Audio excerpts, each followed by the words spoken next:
Welcome to Google Ads Unleashed, the podcast that helps you harness the power of Google Ads. And now your host, Jeremy Young. Hello everyone and welcome back to Google Ads Unleashed, and another week, another interview. So I've got another guest on, which I'm really excited about because he is, not to make it too grandiose, but one of the top 100 PPCs in the world. He is the founder of PPC Profit Club, which is an online platform aiming to basically make the biggest elite of PPCs out there in the world. And it is Tomasz Abbott-Wieczorek. I hope I said that properly in front of a couple of hundred people. Pleasure to meet you, man. How are you doing? Thank you very much. Yeah, thanks for having me on, and appreciate you pronouncing my name correctly. That's pretty rare. Awesome. Tell me a little bit about yourself, mate, because funny enough, we just really met as well. So all you're going to tell me is about as new to me as it is to everyone probably out there. Yeah, so I really love your content, by the way. It's nice to see somebody else from the UK. There's not many of us creating content on LinkedIn. It seems like the Dutch are taking care of it all, right? Like there's, I don't know what it is about the Dutch, but there are so many of them out there, which is cool, but not many from the UK. You're right, yeah. Yeah, so when I saw your videos and I was like, oh, wow, okay, cool. A UK accent, that's nice. But yeah, I've been in Google Ads around almost a decade now. So since 2015, 2016, generated hundreds of millions of dollars for brands with Google Ads, trying to hit that $1 billion with a B, hopefully in my lifetime. Let's see. On the way there, though, that's both across e-com and lead gen. But yeah, I've mostly worked in food and drink. A lot of D2C food and drink brands is what I'm really passionate about. And I've worked agency side, freelance, in-house, all the sides, all the perspectives. And now I'm helping other PPCs to make more profit for themselves, their own bank account, and their clients in advanced Google Ads training. And yeah, that's from my experience from all sides of the table with Google Ads. How did you slide into it then? Because no one just, I always feel like I've obviously spoken to many PPCs and digital marketers in the last decade and a half. And no one just says, oh, you know what, that's always what I wanted to do, right? So most of them just end up somehow ending up in it. So what was your journey like into Google? Yeah, so I started in an apprenticeship, which is like a internship equivalent. Yeah. I earned around £3, $5 an hour. Worked full-time for an agency. Worked full-time for an agency. I mean, it was the best thing I ever did, you know. It was taking a chance, taking a jump. And yeah, it really paid off. I had a great manager at that agency. It was a small agency as well. So I really got a lot of training, a lot of help. Didn't know anything about Google Ads, you know, before then. And yeah, that's where I really got my start. And yeah, it's a good story to look back on for sure. I probably lost money that year in terms of I just started driving my car, my insurance. I was commuting like 2-3 hours a day. So yeah, I think it was a bit of a maybe break even year. Maybe I lost a bit of money with my salary. But yeah, I mean, where I went from there was basically on Fridays, I would treat myself to like a Tesco meal deal. That was like my treat on a Friday because I was earning so little.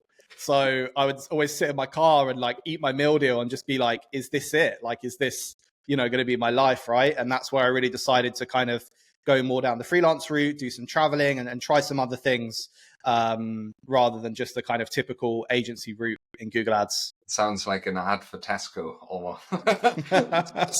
meal deal. That's awesome. So when did the spark then happen where you thought, you know what? Because you know, from earning £3 an hour, you can't really get inspired to think, you know what, this is going to be my career now. So, and clearly you've made a fucking career of it, mate. By the way, you can swear on the podcast, it's fine. You made a fabulous career of it. So when did the spark happen, and what fascinates you about it nowadays still? Yeah, so it's changed so much, right? Like being almost a decade in now, I just feel like looking back, it feels like yesterday, but things have changed so much over the years. And I think that's the context a lot of newer PPCs miss, and something that I help a lot of kind of more junior PPCs or people that have only been in the industry a couple of years. I help them a lot with training around like context and the why behind Google Ads. And that's what I really love about Google Ads in general is, yes, it's marketing, yes, it's advertising, but there's so much behind the scenes that goes on, like the why behind everything, the context, the perspective behind your campaigns, behind your ads, behind your keywords. And for me, that's just always been fascinating. And I always knew I wanted to go into something marketing, and it just so happened to be Google Ads. That's awesome. It was relatively similar to me with me, really. Like at the beginning, it was sort of I've told the story once or twice, I think, on the pod.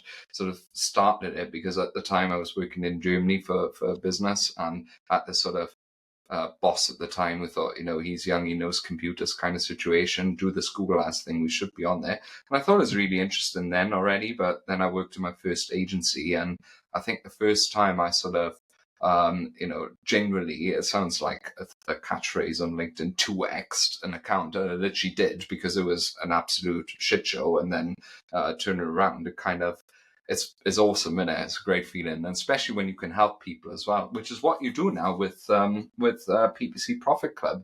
So what's the idea behind that? What sparked that then?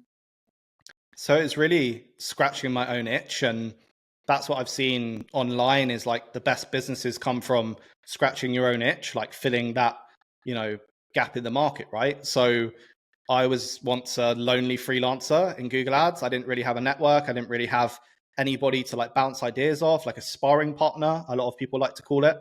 Mm-hmm. And it kind of came pretty organically when I started on LinkedIn, the back end of 2022. So yeah, almost 2 years ago now. Started on LinkedIn, started posting, started building my network, my personal brand. And soon after that, people just started reaching out and saying, hey, can I get some coaching from you? Can you do some training? So I started one-on-one. I did about 300 power hours. So one-to-one, 1 hour sessions with people. Mm-hmm. So far, I've done, over 300 now. And then once I kind of perfected the format and found out what people really needed and what was really missing in the industry, then I decided to start the community a couple of months ago in early 24. And yeah, it's been amazing so far, growing the community and seeing the wins that people get straight away, because a lot of the time people know the answers. There's some amazing, like world-class PPCs in my community, and they know the answers, they have that experience, but sometimes it's just having that sparring partner to ask the right questions and go back and forth with. And a lot of people miss that, whether you're in-house and you're the only kind of Google Ads expert and you're working with a lot more generalist marketers, or you're kind of in an agency and you're the one with the most experience, for example. I found myself in that scenario a lot of the time. Or you're kind of freelance and you're just working completely by yourself and completely alone, right? Yeah. And also you sometimes, I don't know if you feel this way even at your level now. I certainly do, right? I'm more than happy to admit that. Sometimes I feel not uninspired, it's not the right word, but it's kind of, sometimes I look at an ad account and think, I don't know where to take this anymore. Like done, especially with ones you've had for years, right? You've done so much with it, and it kind of feels very often, you know what, I need some sort of external input. In fact, we have undergone like an agency training last month, which was a lot of sort of last quarter, which was a lot of agency, but a lot of sort of Google Ads ideas as well. And I 100% see the value in something like that. Potentially, I'll check it out, actually. I think the team would be super interested in this. Is this for agencies as well, or just sort of freelancers or people who are... Yeah, so we have a nice mix. So there's 2 tiers inside PPC Profit Club. So there's the lab tier, which is a free tier, which is a free community for people to come, have fun, run ads with friends. And it's a worldwide community, which is super cool to see. As I said, you get those different perspectives from different size accounts, lead gen, e-com, different niches, and everybody helps each other out. And then we've got the paid tier, which is the mastermind, which is a one-to-one and group coaching with me, where you'll get video training, you'll get coaching one-to-one. And I'm building out a lot of really cool later this year and going into 2025, really excited about the stuff that's going to come in that mastermind. But yeah, so far we've had some amazing wins. It's only been going like 3 months as of kind of July. It's 30 members at the moment, and we've had some amazing wins.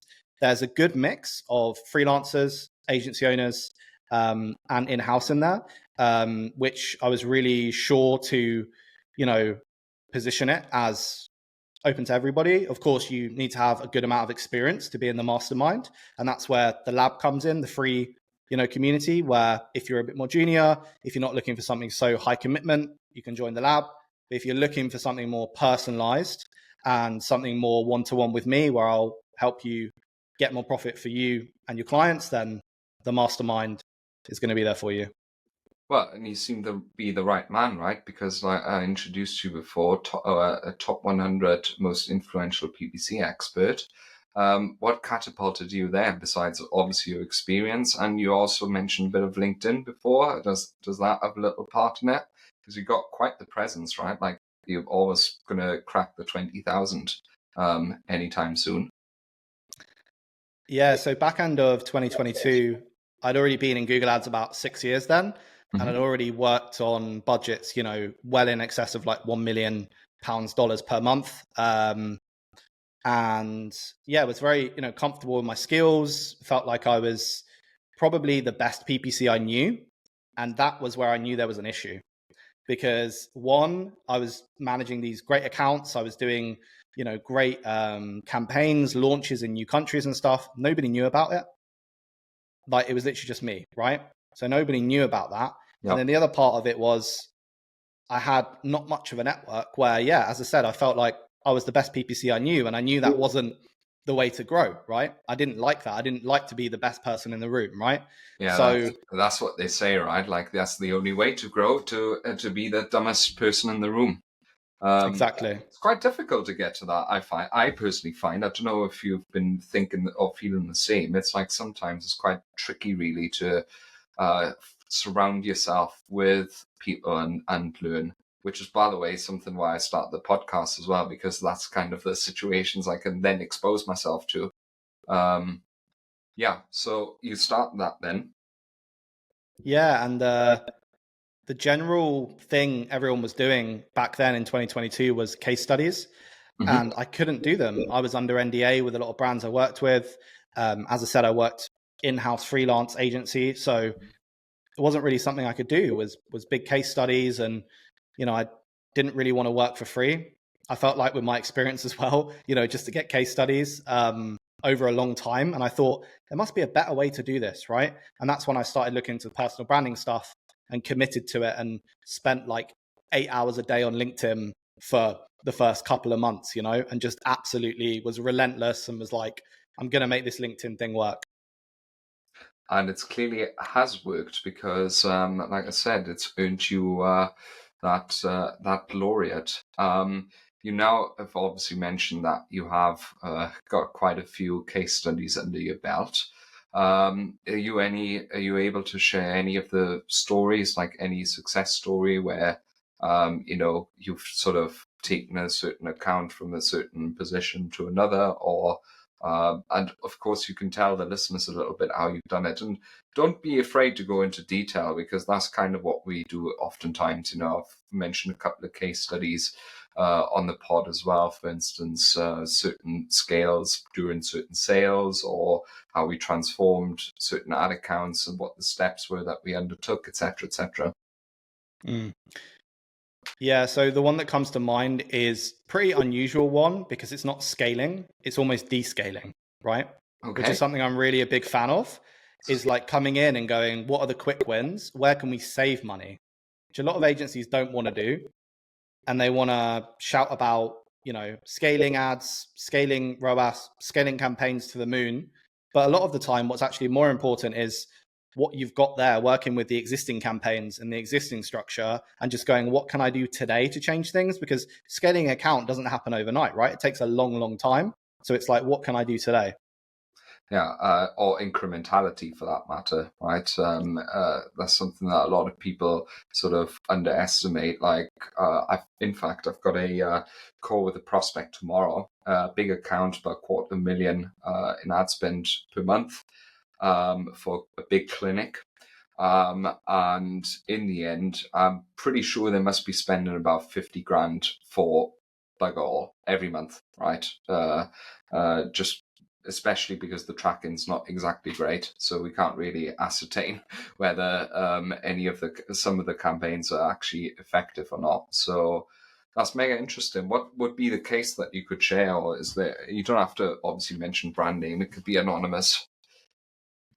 Yeah, so the case study I'm thinking of is where the brand launched in a new market that they hadn't run any ads in, sold in that new market at all. It was the US actually, so maybe the biggest market to launch into and probably the most difficult as a UK brand, right?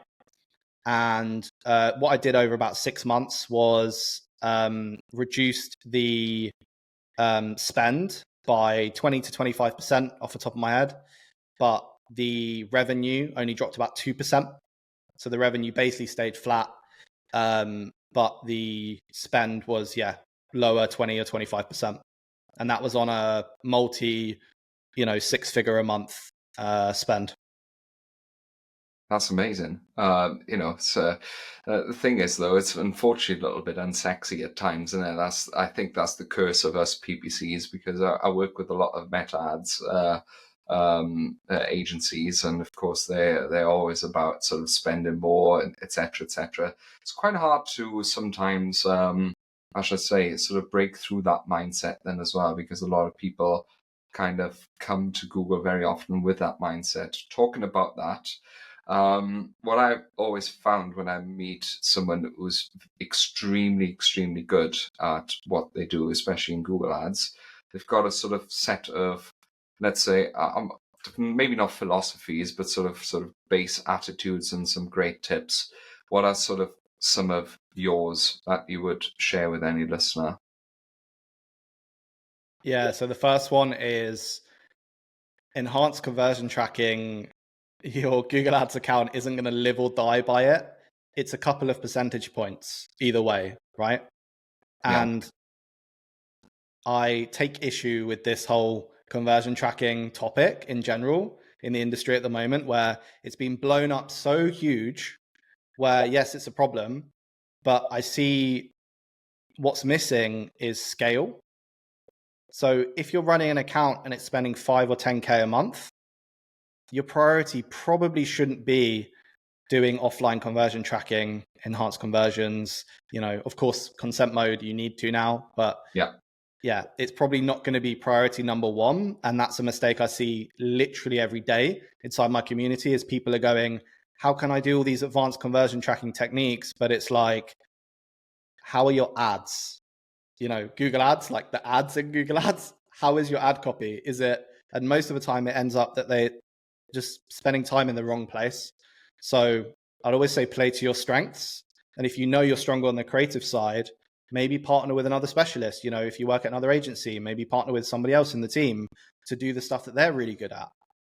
So I'd say play to your strengths is a really big one. That is a pretty good example. For instance, someone on my team is just a ninja with feeds, right? So all the feed stuff just goes over to him. I think ad copy and generally creativity is a bit sort of underrated or like underappreciated. And I think something that has happened or is going to happen in the coming years is, I think, where the divide will happen is people who are generally good at marketing, because PPC is just a tool, right? It's just, of course, there are strategies, there are hacks, there are whatever you want to call them. But generally speaking, you just have to be a good marketer, right? You have to understand the psychology of marketing. You have to understand how people tick. You have to understand what pain points they have. You have to understand the buying journey. You have to understand all of these things. I quite agree with you. Who gives a shit about, I don't know, server-side tracking or something like that? It's a fad, right? It's something, I mean, it's great to put into place to have it, but in the end, there's, more important things to look at. What kind of other things do you how should I say, other beliefs and other things that you have and tips that you would share? Of course, conversion tracking is one you just mentioned. Yeah, so to cover off the conversion tracking bit, if people listening are kind of wondering, like, okay, how would I look at it? Because people get so much conflicting information. And I see this in my community every day where people are like, what should I do? What should I focus on? It's all about scale, right? So I mentioned, a couple of percentage points either way, for example, for enhanced conversion tracking, enhanced conversions. So if that's on a 10K a month, account, and you're getting maybe 100 conversions, it might be a couple of conversions either way. If we're now talking about 100K a month account, that's much more valid, right? That might be something that you do want to look into, those small incremental things. Server-side tracking as well, all these advanced tracking things. It's like, have you got all the fundamentals in place first? And then those things are kind of the cherries on top. But yeah, in terms of prioritizing, that's not where I'd go first if I'm looking at an account under, say, $50,000 a month, What's the most common mistake you see people make in your community? People come to you, etc., etc. Not asking the right questions to your client. For instance. Sure. So it's like you mentioned, right? PPC is going to become a much more level playing field, technically. And people that are stronger on the creative side, I do believe, will excel in the next couple of years, because as conversion tracking becomes basically tick boxes, you get it implemented, you get it to a good level, you get a feed to a good level as well. Everyone can kind of do the same things based on time and resources, right? All the great agencies can all get to the same point. But with creative, the sky's the limit. There's no tick boxes, right?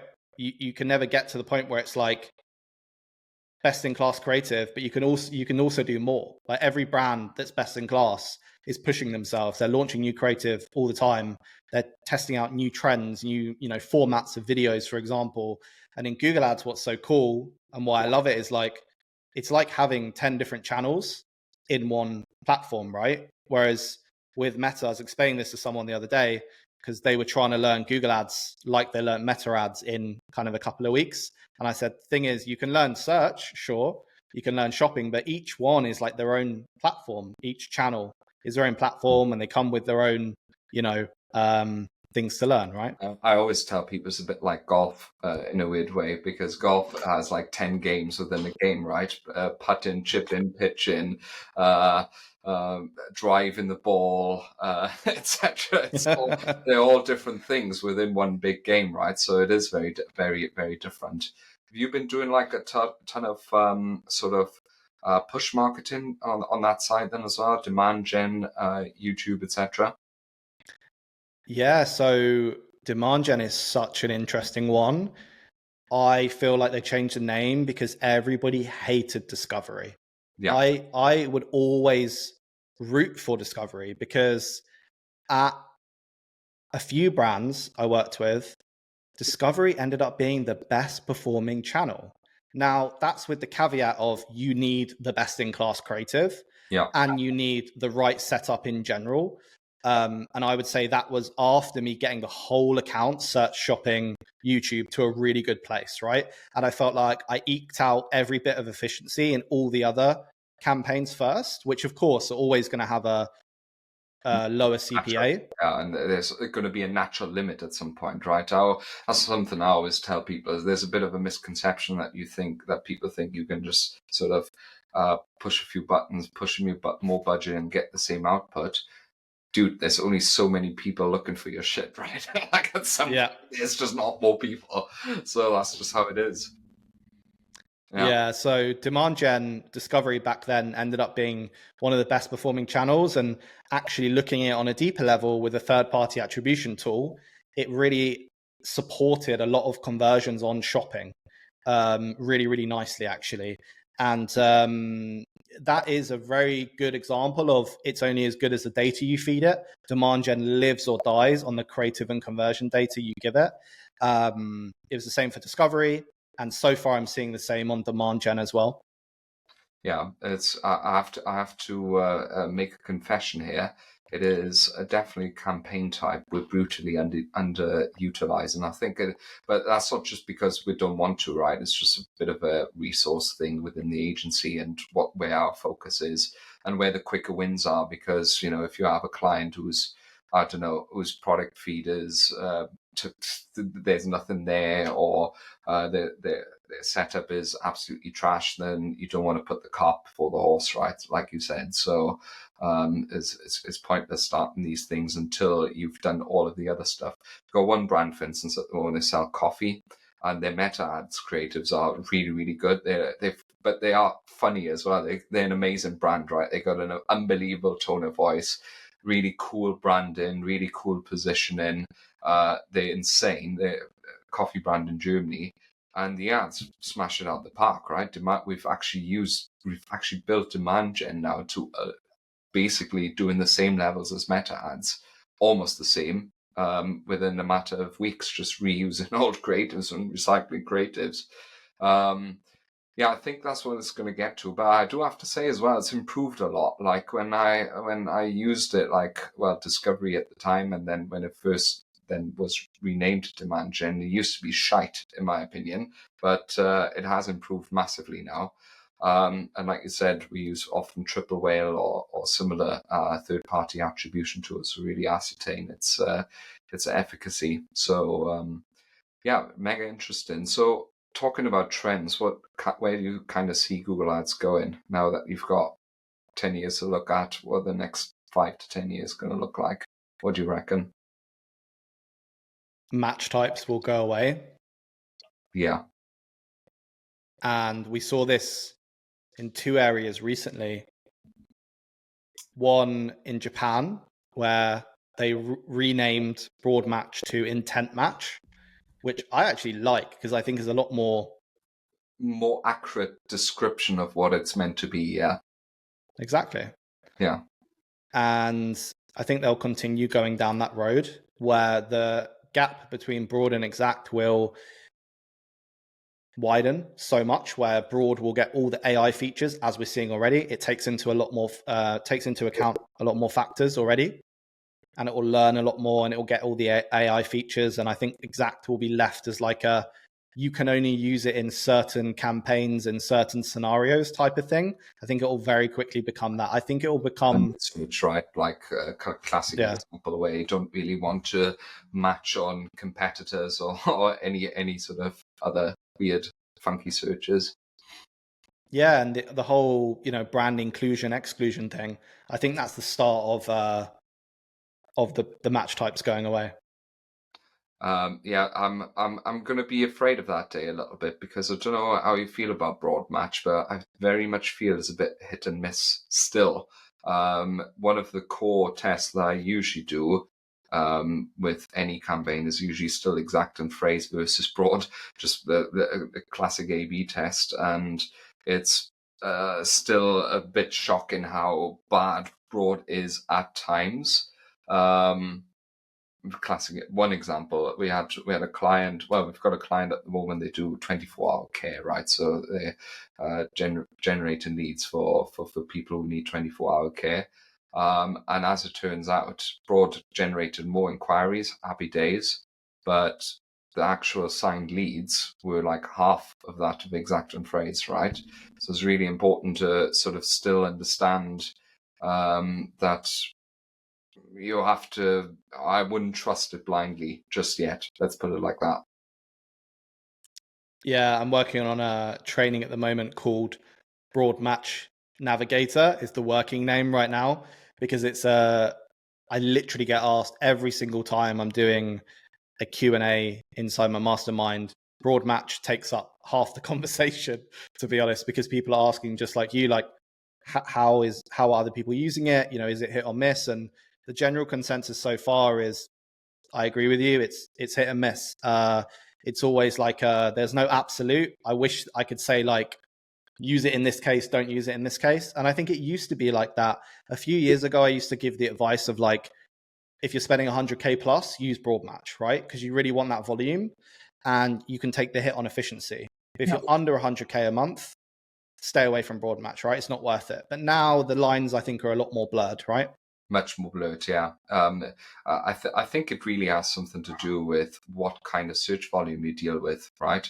For instance, with the 24-hour care one, and that's where kind of linguistics almost comes in, right? Like you have to actually understand how people work and what people are looking for, because someone would just search 20. That's just one keyword, right? Like there's no other way of saying it other than maybe you would put into Google, I need someone to look after my grandma for full time, like, which would be the intent of it, but it's not kind of the same thing. Whereas, I don't know, if you sell an e-commerce, let's say this water bottle that keeps stuff cool, you might want to search something like, what's the best way to keep my food warm in the day, or something like that, right?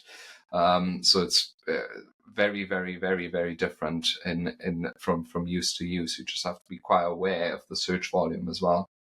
What other sort of trends would you say are coming for us? AI. When you say coming for us, I just think of AI, right? Classy. Yeah, taking the jobs. Yeah, AI. I came across a really interesting example today, which I'll share. The dangers of using AI is a lot of people inside my community, a lot of people I speak to on LinkedIn, and pleasure to call a lot of them my friends.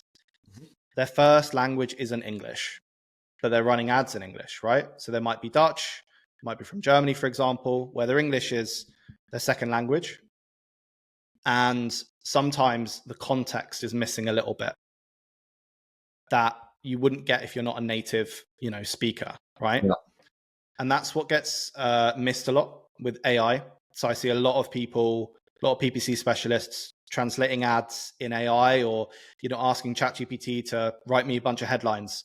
But a lot of the time they don't quite make sense, and you can't really put your finger on it. It's just like, it sounds weird. It's just a bit off. I'm not going to say it's specific, but we work with an agency who do meta ads, and they do meta ads for British business, but they're not from the UK. And I sometimes see the ads, and I'm like, that's not 100% right. Like, that's not how I would say it. Oh, that's how, and it just feels a little bit. I know they use AI. It's weird that you say it, because now I actually realize why it is. I just thought it's a language barrier, but it is probably that, right? Yeah. That's something I am big on, is localization, and I hope to do way more talks on localization in the future in Google Ads, because it's something that is not spoken about whatsoever. Like, I literally don't see any content around it. There's so much potential, and a lot of the results I've got is, as you said, like, when the technical playing field becomes quite level in Google Ads, especially in the future, and to some extent it already has, it's like, if you're launching in a new market, you got to understand that market, you got to understand the local lingo. How do people talk? What phrases do they use? And then when you're talking about different languages as well, there's a lot of stuff that can't be translated, 100%, yeah. So I grew up in Germany, so I speak German, and I work with quite a lot of German businesses, and that happens more often than more often than you would think, right? Like, sort of certain difficulties in terms of, for instance, one was interesting. Similar business from Germany launching a product in the UK, but the landing page, the product pages, showed houses which didn't look like here. They weren't brick houses next to each other, and the conversion rate was crap, right? Everything else seemed all right, but I said, guys, it's because it doesn't look like here. I look out of my window right here, and I can see how it looks here, and you wouldn't know this if you're not from here, right? You wouldn't know what, like, sort of a suburb of London looks like. You said you're from London, so so it's mega important. When you say localization, though, do you mean like in terms of ad strategy as well, like sort of to localize copy and stuff like that? Everything. That's why I say there's so much potential there that is just never. This is an absolute. I can say whenever I audit an account and they're advertising in multiple markets, multiple countries, they are never doing the best job in all of those countries. Never. There's so much potential always in normally not their home market, right? Typically, brands do very well in their home market and they don't do so well in other markets, right? I mean, Germany is a great example. I run a lot of ads. I don't speak German, but I run a lot of ads in German. I run a lot of ads in Dutch. I run a lot of ads in the US, which state by state, they talk very differently in the phrases and stuff they use. And it's all about understanding the intent, I find, right? And the landing page is a great example because the whole buying journey is completely different. And Germany is a great example. I remember Y-Food, which was the biggest German competitor of Huel. Y-Food had this word that they really associated with their brand. It was a really long word and it basically meant meal replacement, but you couldn't translate the word. In English, it meant nothing, but it was kind of like a meal replacement, but it was just a really long word that would take up a whole headline, basically. I think it was like 15 or 20 characters long. And that was like, okay, how do we approach that? You know, we can't really use the word because it's very associated with them. But then like, what other words can we use? What other phrases can we use? It's like, there's so much potential there. Yeah, massive. That's a mega interesting topic. I'd maybe another time I'll hope to pick your brains a little bit on this. Maybe another just to add on something that I've historically found super difficult. So many of our brands try to advertise in France. That is usually the unbreakable barrier. I don't know what it is about the French, but they just don't like. I think they can spot a foreign brand or not French brand from a mile away instantly. I feel like that might be the most difficult market I've ever run ads in, and I've done ads in Japanese, right? So many years ago for a data recovery firm. I can't pronounce the Japanese word anymore, but so super interesting stuff. Do you have one final one? Otherwise, let's maybe throw another one out. What do you think is yet to come for us as well? We can jump in on the France thing. Actually, I also found it a challenging market to advertise in with a lot of brands, and the reason why, and to make some generalizations from my experience advertising in France, I have a lot of family that live in France as well, and they kind of echoed this. It depends on the online shopping culture in a country. Italy and Portugal are other really good examples. And you can kind of group together France, Italy, and Portugal in terms of their buying mentality is not really online generally. You know, that they're not like the UK culture of just going to order it on Amazon straight away. Like that's your first thought, right? You don't think I'll go to the shops for most people. In France, most people like to see the product. They like to feel it, touch it, see it, and like buy in person and drive somewhere as well. So that's a big reason why I've seen France be really difficult to advertise in. And then also, as you said, there's like the localization language barrier as well of, it's not going to be as appealing to them if it's not a domestic brand. I've seen the same in Italy and Portugal as well, where they are very, very strong on domestic brands. But again, there's so much potential there to set yourself up as a domestic brand. You know, maybe you want to have a production there. Maybe you want to have some retailers there. Maybe you want to set yourself up in the local supermarket. There's so much you can do there. So much opportunities to explore.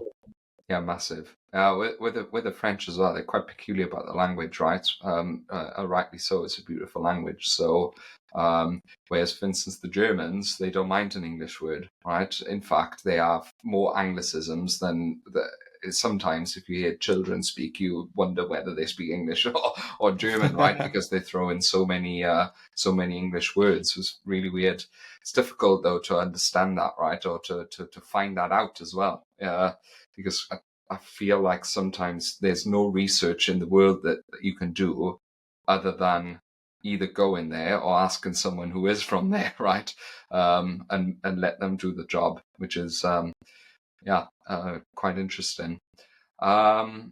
Cool. I think, let's throw one more out. What do you think is what other part is going to come to us sooner rather than later?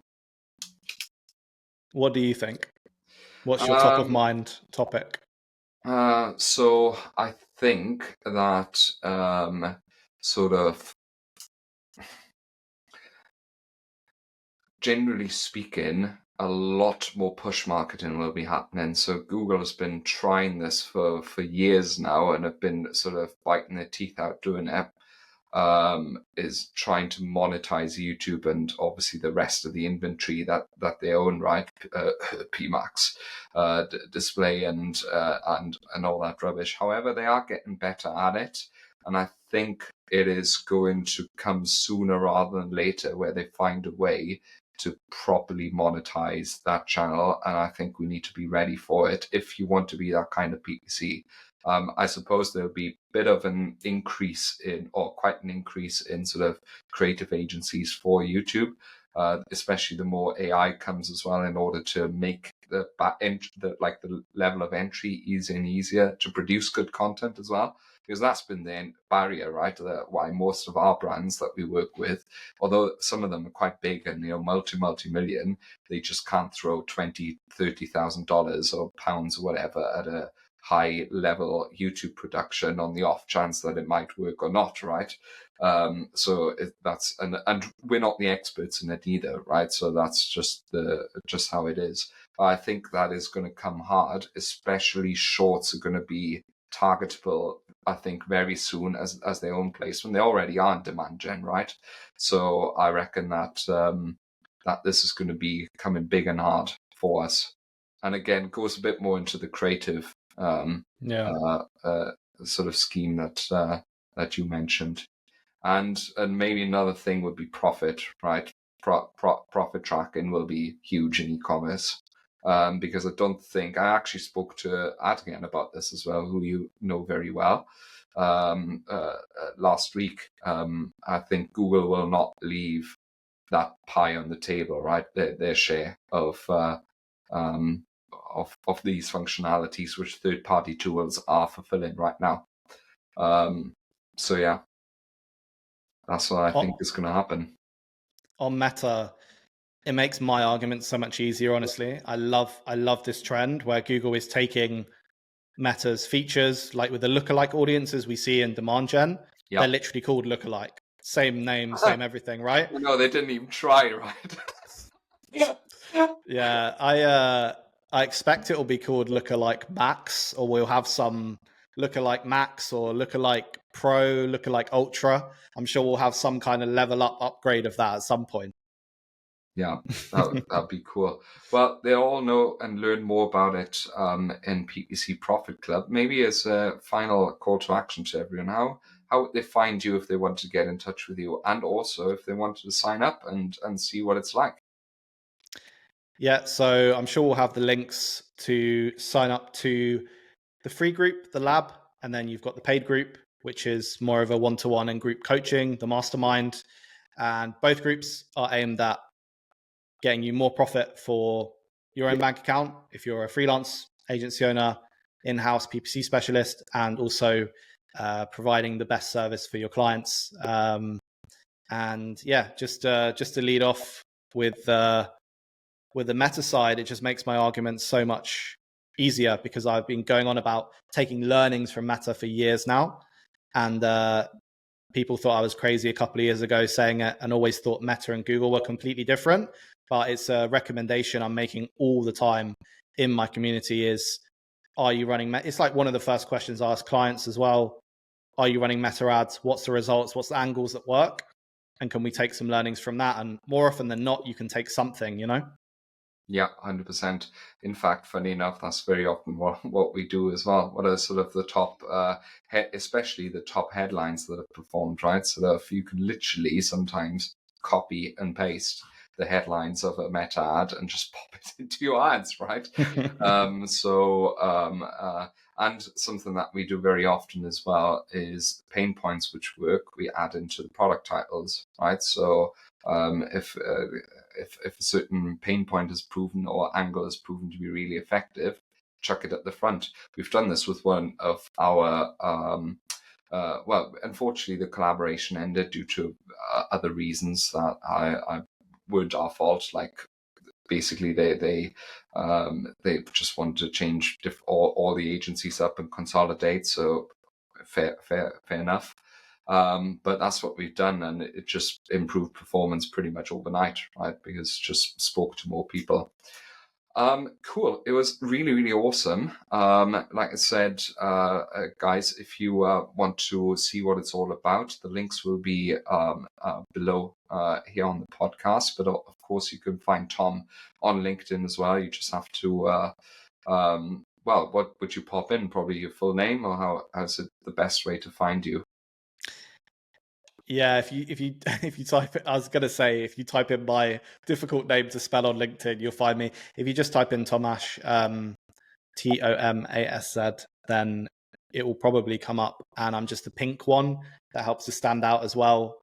Most people are like a boring blue. No offense to anybody that's boring blue, but yeah, the pink stands out nicely. I'm all for black and white. See, cool, amazing. It was really, really awesome to have you on. Some really good ideas, which I think I'm going to be taking away as well. And let's not make this the last one either. It'd be cool to maybe your podcast might come out at some point. Who knows? Maybe that might be another venture of yours. And yeah, no doubt we'll speak to each other again. Thank you very much, man. Sure, it was a lot of fun. Thanks for having me on. Awesome. So guys, if for any more Google Ads tips and advice, obviously reach out to Tom, reach out to us. You can find us on LinkedIn. As always, it's Jeremy and Google Ads, or of course, Tomasz Abbott-Wieczorek on LinkedIn. And yeah, just get in touch if you need any help. Otherwise, I wish you a fantastic, productive, and successful week ahead. And see you next time. Thank you for listening to Google Ads Unleashed.